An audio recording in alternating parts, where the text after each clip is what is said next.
Então vamos começar aqui para vocês terem uma ideia, né, mais ou menos sobre o que é realmente os cuidados paliativos. A gente vai falar um pouquinho dos cuidados paliativos em geral e depois a gente entra no papel do fisioterapeuta nessa área.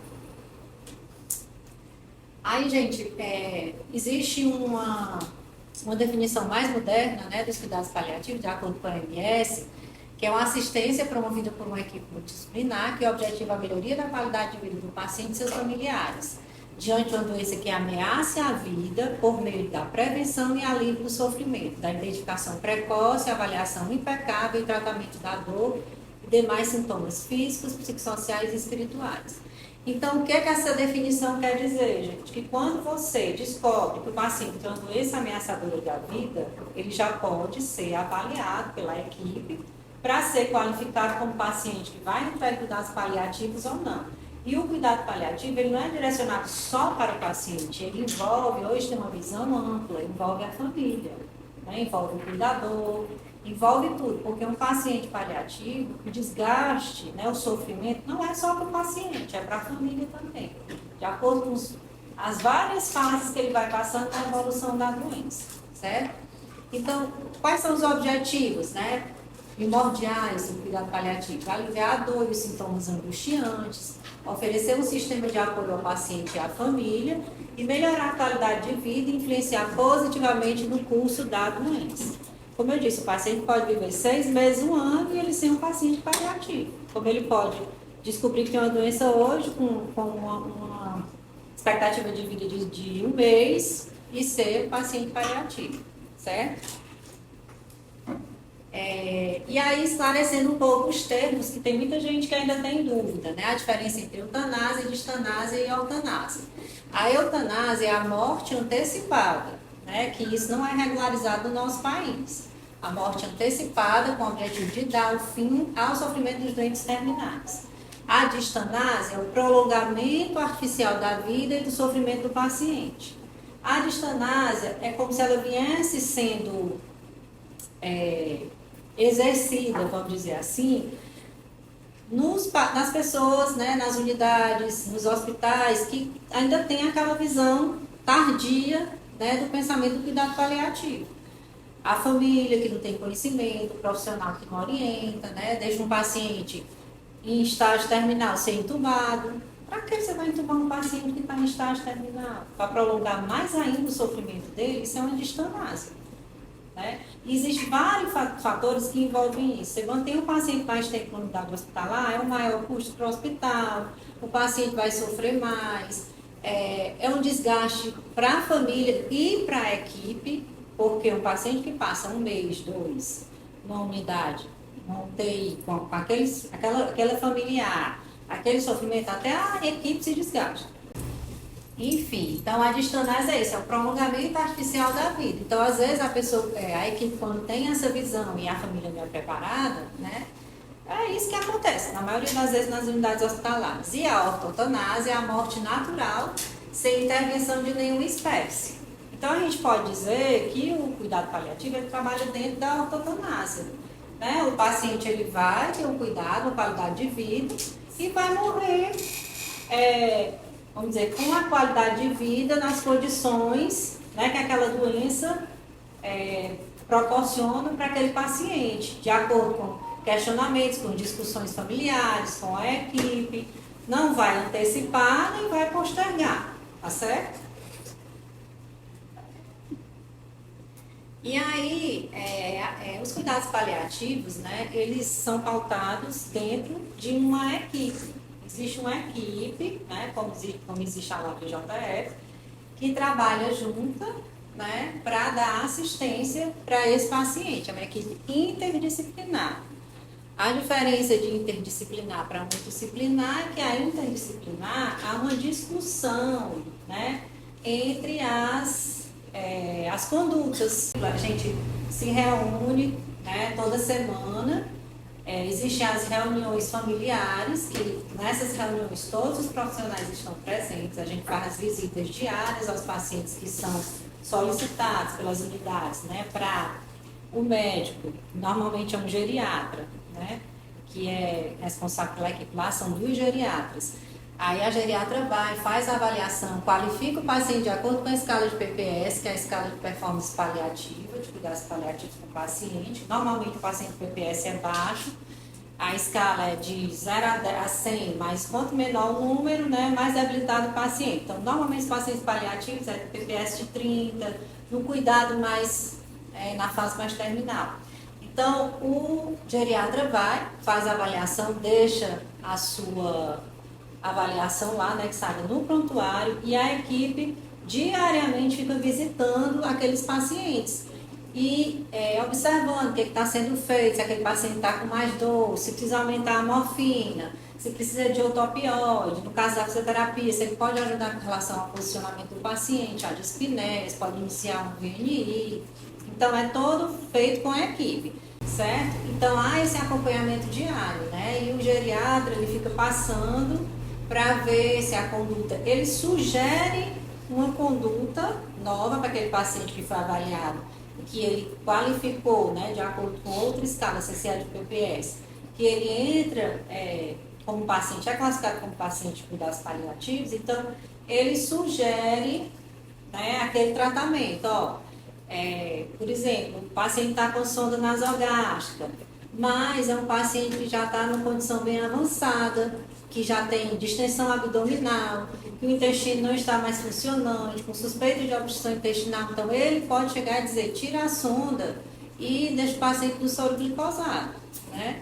E o médico responsável pela unidade, normalmente acata, né? Porque tem um plantonista e tem um responsável, né, pelos cuidados paliativos. Cada semana é marcada uma reunião com uma família, não é toda semana a mesma família, não. Por exemplo, para explicar para a família, quando a equipe avalia e vê que o paciente é paliativo, muitas vezes é uma negação da família. Sim. E aí eles marcam, a gente marca a reunião na salinha lá dos cuidados paliativos e vai explicar para o paciente, né, para o familiar. Olha, o seu fulano tá assim, tá assado, a condição dele é assim, ele tem uma sequela tal.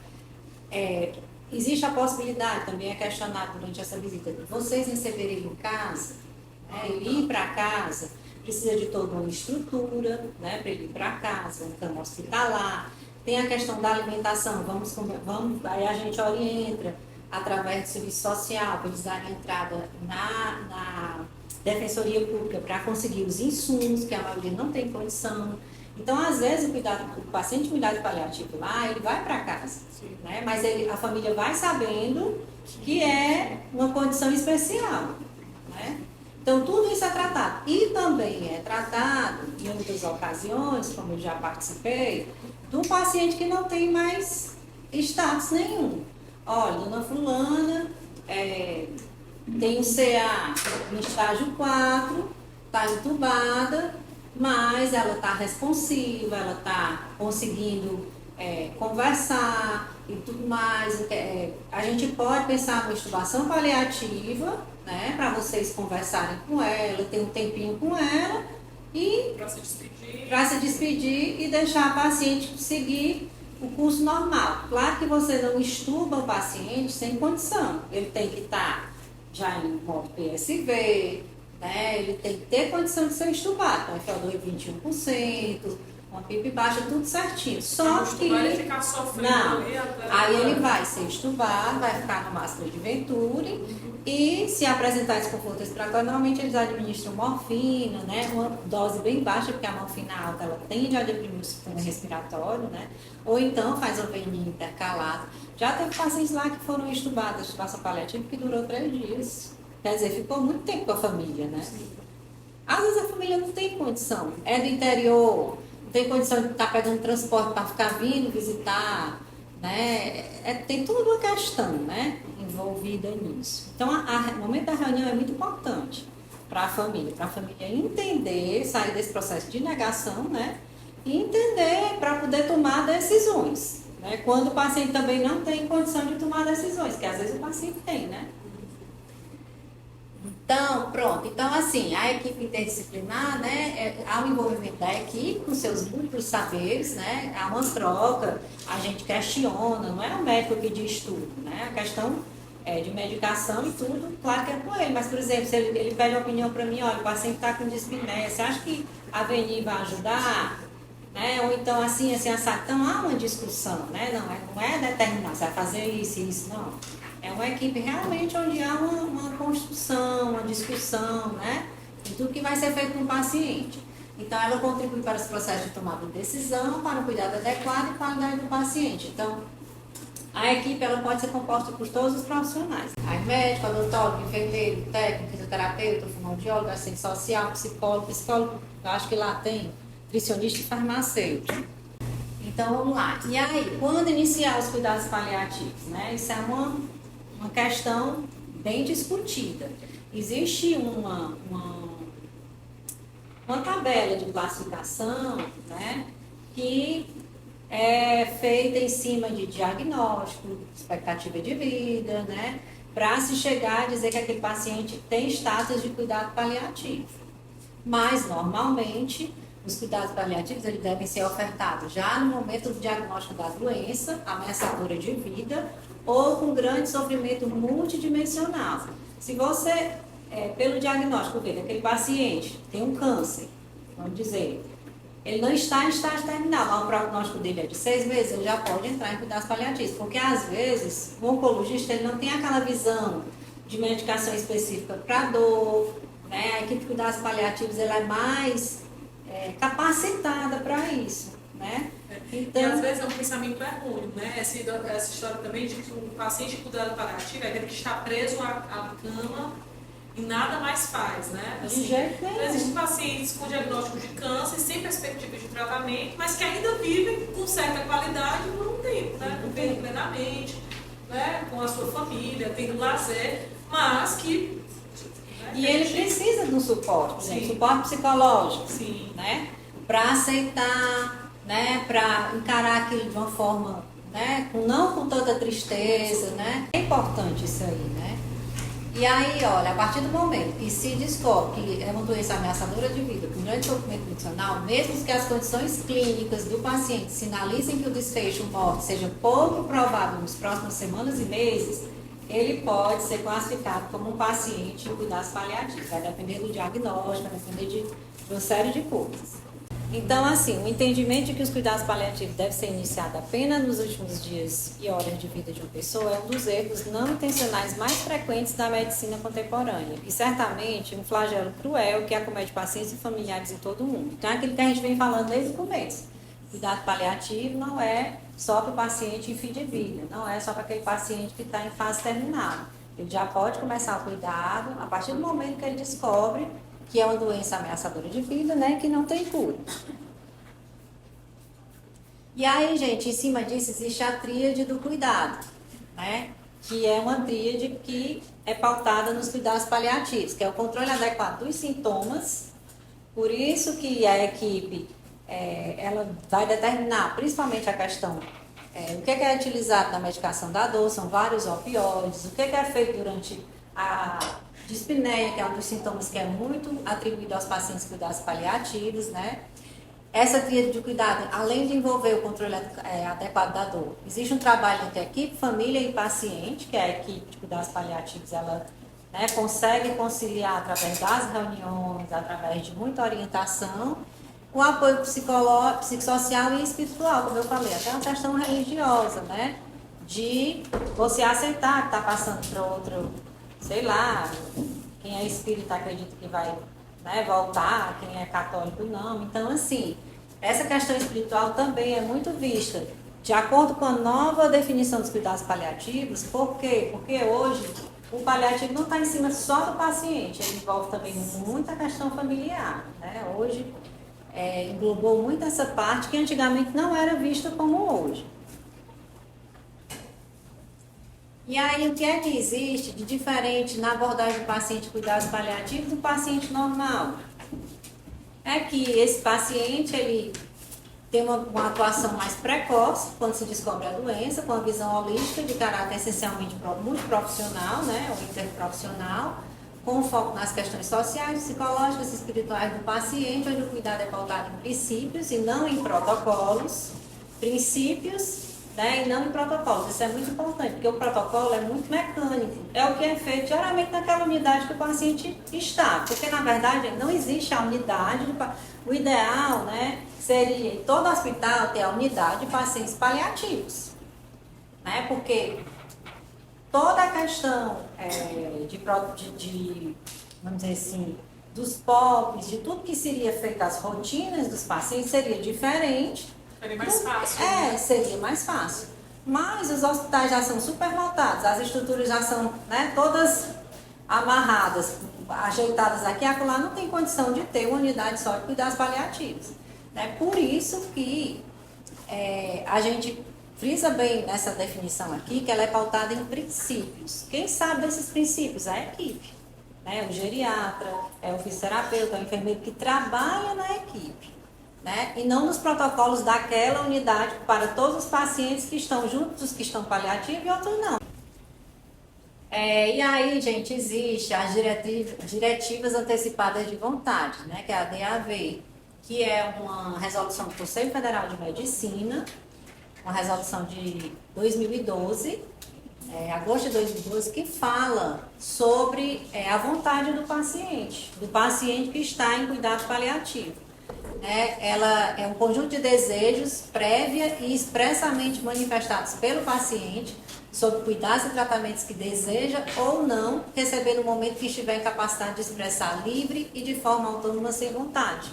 Então, quer dizer, o paciente que já, por exemplo, um paciente que tem câncer, ele pode deixar registrado para a equipe médica, que esse registro tem que ser avaliado pelo menos por 2 médicos. Olha, eu não quero ser entubado, eu não quero sofrimento, eu não quero que faça diálise se não houver mais necessidade, eu não quero sofrer. E deixar escrito, e a equipe médica vai ser avaliada, vai avaliar e vai discutir e vai seguir, né, de acordo com o que o paciente solicitou, enquanto ele estava lúcido. Ele tem que ser avaliado por 2 médicos, se ele tem capacidade de deixar isso, né, essa vontade registrada, né, e pode também escolher quem é que vai assistir ele nessas diretivas, ele pode escolher, né. Então, isso é uma resolução do Conselho Federal de Medicina. Na questão jurídica, né, assim, como existe em outros países, pedir para desligar aparelho, esse tipo de coisa, isso não existe. Aqui no Brasil ainda, né? Mas você deixar expressa a sua vontade, né, diante da sua condição de orientação, né, avaliada por profissionais, você pode deixar. Pois e aí a fisioterapia, ela tem papel, né, nessa equipe. Quais são, assim, os objetivos, né, da fisioterapia dos cuidados paliativos? É traçar condutas e metas que minimizem os sintomas relatados do paciente, oferecendo alívio e conforto. Sempre visando essa independência de acordo com as limitações individuais e buscando a melhoria da qualidade de vida. Então, ela vai trabalhar em cima de quê? Posicionamento adequado, orientar nas mudanças de decúbito, transferências, né, imobilizações, para que o paciente não sinta tanta dor. Na questão da mudança de decúbito por conta das escadas, né, evitar tanto aparecer escadas como aumentar as escadas, né, a postura também, porque eles sentem muita dor nessa região cervical, porque quando tem um desconforto respiratório, eles usam muito musculatura acessória, né? Então, a tendência, né, é retrair peitoral, tensionar essa região do esternocleidomastoide. Eles sentem muita dor na coluna por conta da postura. Né? Então, o fisioterapeuta pode trabalhar nessa área, né? A questão da mudança de decúbito, controle da tosse, orientar como tossir, né? A dispneia, que é uma das áreas que a fisioterapia trabalha demais nos cuidados paliativos, né? A questão das secreções das vias aéreas, a aspiração, tanto o paciente entubado como o paciente, né, em ambiente, né? Aspiração nasoral, a gente faz muito, né?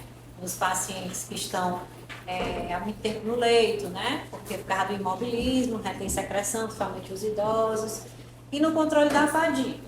Alongamento, posicionamento. Então, a fisioterapia, ela atua como um todo.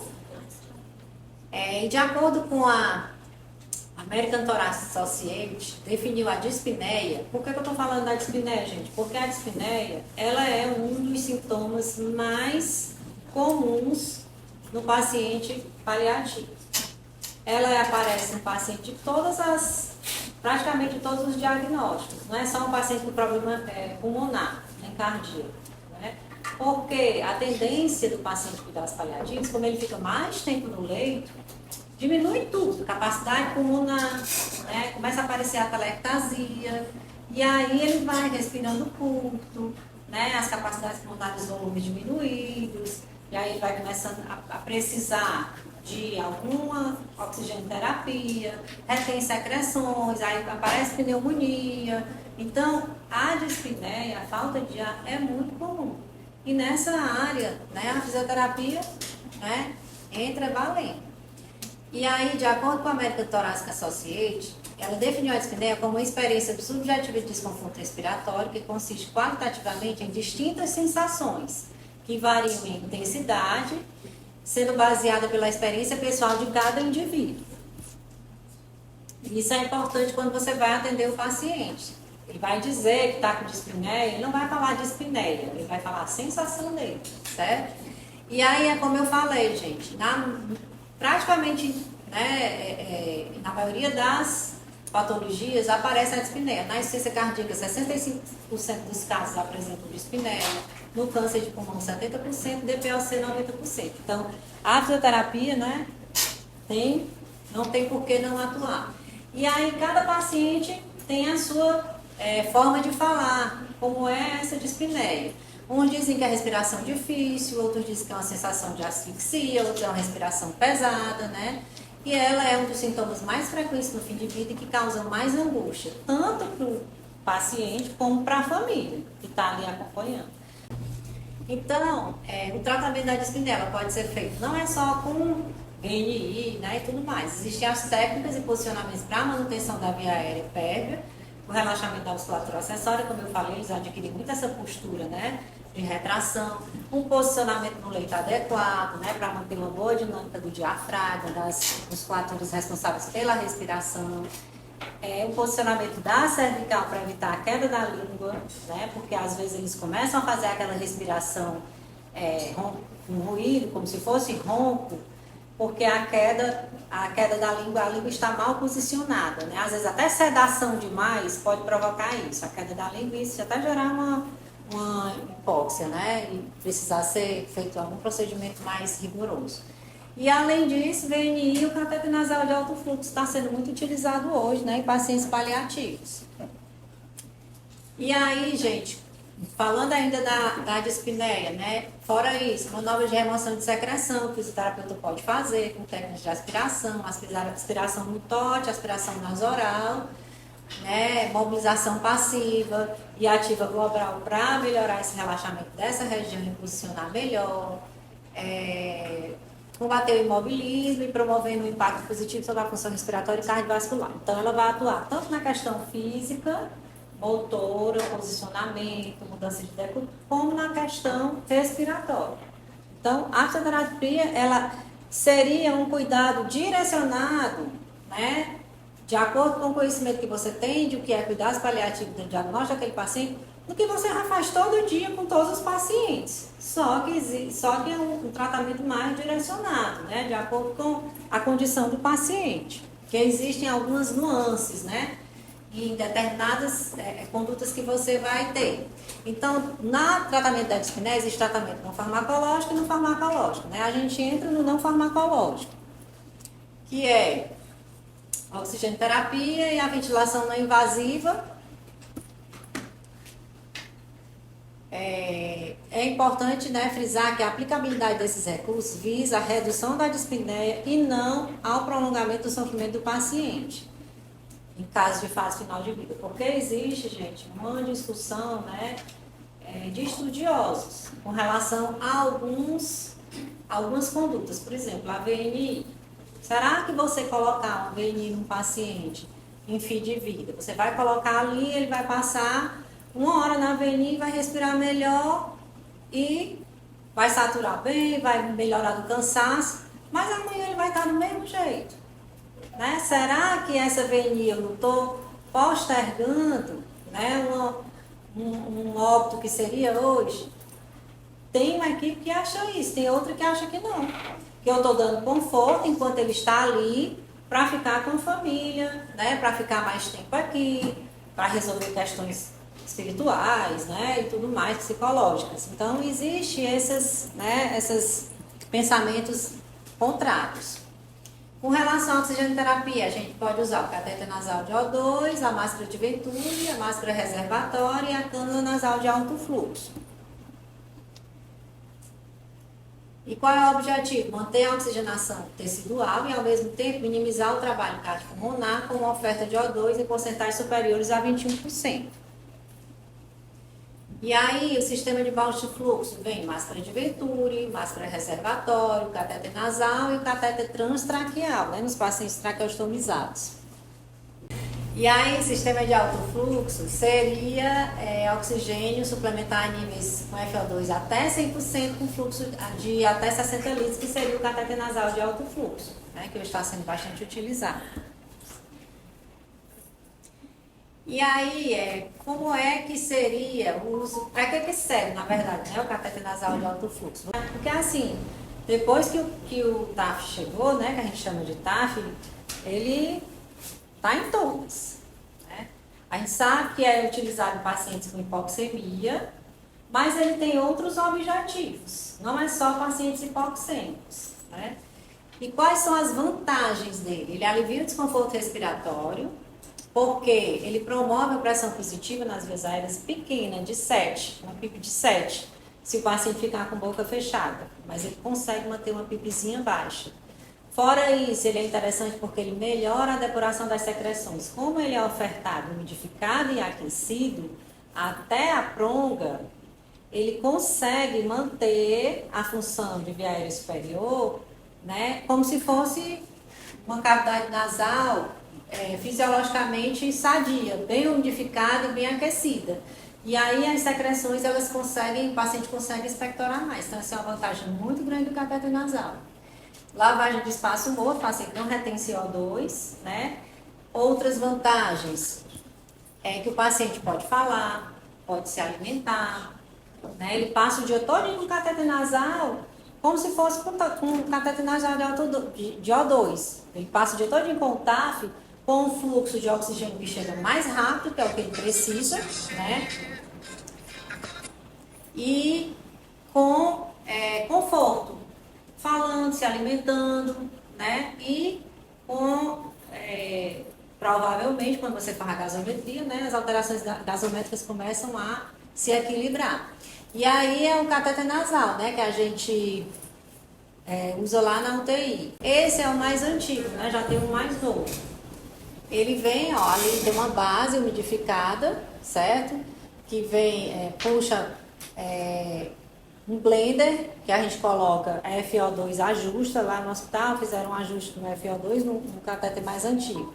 E aí você consegue determinar exatamente a FO2 que você está dando, porque nos mais antigos que esse, você tem que calcular pela tabela. De lá não, a gente ajusta FO2, aí tem o fluxo de ar comprimido de O2, né, que você calcula o fluxo que você quer enviar, que pode ser até 60 litros, e a FO2 até 100%.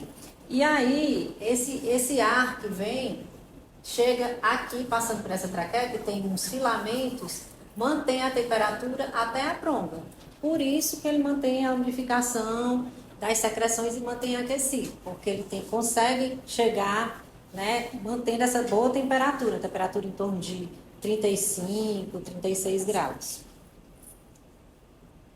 Aí é uma foto do de lá, né, que a gente tem ele montado. Aqui é o mais moderno, é o Argon 2, que ele é mais fácil, né, de mexer. É microprocessado, você consegue mexer nessas teclazinhas, colocar, determinar FO2, fluxo, tudo bem direitinho. Então, quais são os benefícios que eu já falei? Melhora o padrão respiratório, diminui o cansaço, pequenos esforços, evita a intubação, né? Ele pode chegar a evitar. O paciente se alimenta, ingere líquidos, se comunica sem restrição, né? Favorece a autonomia do paciente. O O2 é aquecido e unificado e melhora a depuração das secreções. E aí vem a ventilação não invasiva, né? Que é utilizada como medida de conforto dos pacientes paliativos no alívio da dispneia, até o ponto que eles toleram a sua utilização. Porque tem pacientes que não toleram. A VNI, para o paciente paliativo, é uma coisa assim que tem que ser muito pensada, porque eu tenho que procurar uma máscara adequada para a face deles, né? A gente sabe que tem várias máscaras, a full face, tem aquela máscara, a miragem é menor, tem a máscara nasal, tem uma miragem maior. Então, a gente tem que procurar o máximo de conforto. Eu não estou fazendo uma VNI naquele paciente porque ele está, por exemplo, com edema agudo, que eu vejo muito lá na UTI. Não, eu quero fazer aquela máscara para aquele paciente porque eu quero que naquele minuto ele se sinta confortável.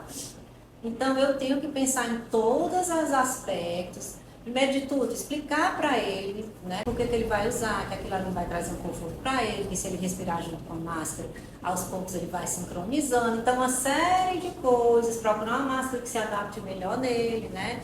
Começar com as pressões baixas. Tem toda uma questão de experiência, de bom senso, né, de preparo, para poder utilizar. É diferente do paciente qualquer, né?